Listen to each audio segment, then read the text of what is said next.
बहुत समय पहले एक हरे भरे जंगल में एक शक्तिशाली शेर रहता था जिसका नाम शेर राजा था। वह पूरे जंगल में सबसे ताकतवर और निडर जानवर था। उसके बड़े बड़े दांत, घनी सुनहरी अय्याल और गहरी गर्जना पूरे जंगल में गूंजती थी।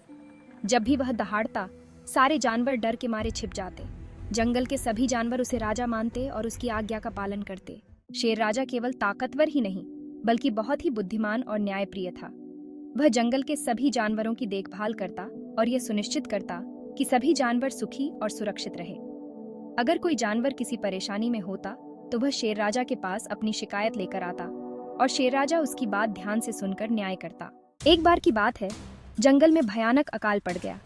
कई दिनों तक बारिश नहीं हुई, जिससे जंगल के तालाब और नदियां सूखने लगी। सारे जानवर भूख और प्यास से परेशान थे। हिरण, खरगोश, बंदर और यहाँ तक कि हाथी भी चिंतित थे कि अब वे कैसे जीवित रहेंगे। वे सब मिलकर शेर राजा के पास पहुंचे और अपनी समस्या बताई। शेर राजा ने उनकी बातें सुनी और गंभीरता से सोचा। वह जानता था कि अगर जल्द ही कुछ उपाय नहीं किया गया तो जंगल के जानवरों की जान खतरे में पड़ जाएगी। उसने सलाहकार लोमड़ी को बुलाया, जो जंगल की सबसे चतुर जानवर मानी जाती थी। लोमड़ी ने सुझाव दिया कि वे पास के जंगल में जाकर देखें कि वहां पानी और खाना मिल सकता है या नहीं।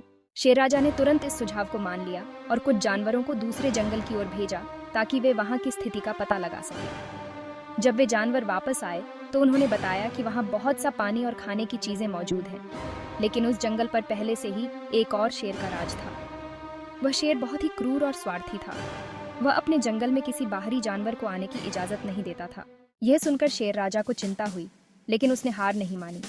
उसने फैसला किया कि वह खुद उस शेर से बात करेगा और उसे समझाएगा कि वह अपने जंगल का कुछ हिस्सा बाकी जानवरों के साथ बांटे ताकि सब मिलकर जीवित रह सकें। शेर राजा ने अपनी सेना तैयार की और कुछ बहादुर जानवरों को साथ लेकर दूसरे जंगल की ओर चल पड़ा। जब शेर राजा दूसरे जंगल पहुंचा तो वहां के शेर ने उसकी चुनौती को ठुकरा दिया। उसने कहा, यह मेरा जंगल है और मैं यहाँ किसी बाहरी को आने नहीं दूंगा। शेर राजा ने शांतिपूर्ण ढंग से बात करने की कोशिश की, लेकिन दूसरे शेर ने उसकी बात नहीं मानी। वह लड़ने के लिए तैयार हो गया। अब दोनों शेरों के बीच भयंकर युद्ध शुरू हो गया। दोनों ताकतवर थे और उनकी लड़ाई देखकर जंगल के सभी जानवर घबरा गए। लेकिन शेर राजा केवल अपनी ताकत से नहीं बल्कि अपनी चतुराई से भी लड़ रहा था। उसने दूसरे शेर की कमजोरियों को समझा और उसका फायदा उठाया। कुछ ही देर में शेर राजा ने उसे हरा दिया।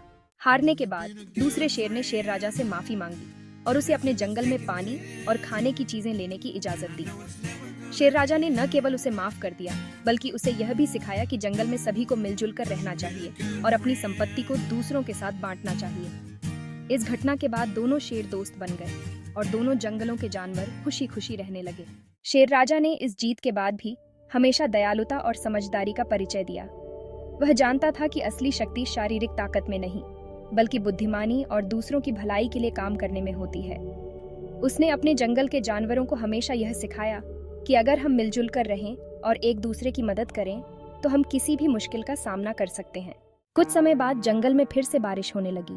तालाब और नदियां भर गईं और हरियाली वापस आ गई। जंगल के सारे जानवर खुशी खुशी रहने लगे। शेर राजा ने एक बार फिर साबित किया कि वह केवल जंगल का राजा नहीं बल्कि एक सच्चा नेता था जो अपने प्रजा की भलाई के लिए हमेशा खड़ा रहता था।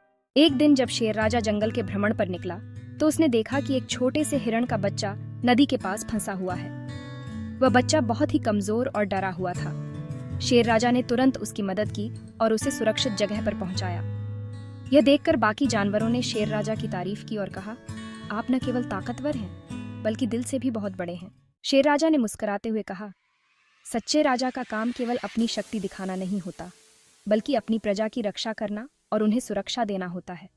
इस प्रकार शेर राजा ने जंगल में हमेशा शांति और न्याय बनाए रखा। जानवरों ने उसे अपना सच्चा नेता और संरक्षक माना। हर जानवर, चाहे छोटा हो या बड़ा, उसकी इज्जत करता और उससे प्रेम करता था।